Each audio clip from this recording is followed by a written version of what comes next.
omushumugo gube gugenderire okuranisa ebitokooza-bwongo omumenyeto. 6 men, 5 men, 4 men, 3 men, 2 men, 1 man must steer out.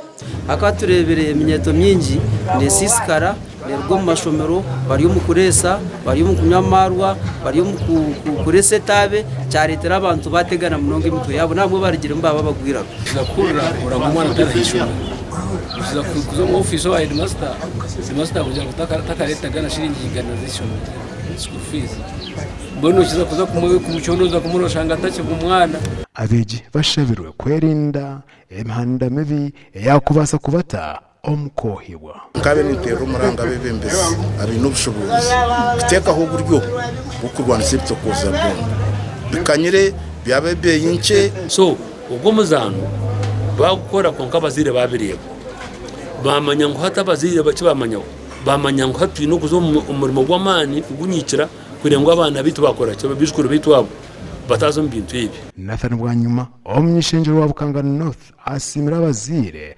abukagira ibyo Obwegyese kamba kwasama bandaga shakare yoni njaguma nimo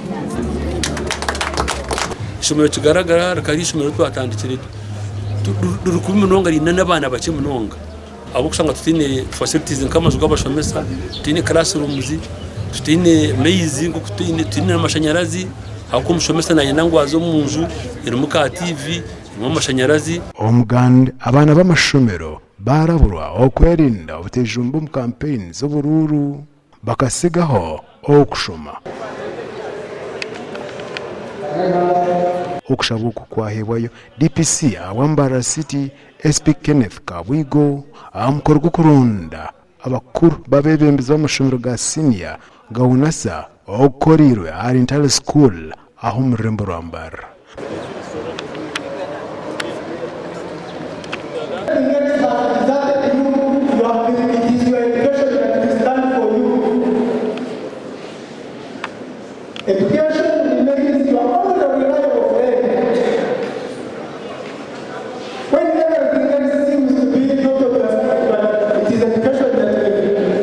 Tutaha omumbera ya politics season nishaba munonga students should not be compromised by money. Of course sentence just exam, but as student leaders you need to understand that we need good leaders for this country. So when you only consider money, that means tumurafune bembezi barunje. Bamwe abeji abasingira karuraka borekere okushemererwa bagamba evakuza kutandikiraho.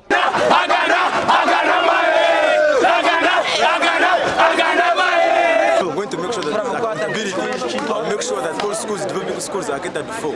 And I will make sure that in the constitution of UNSA, they add a tag whereby after leadership of the president for 2 years, they give you a ban of 2 years.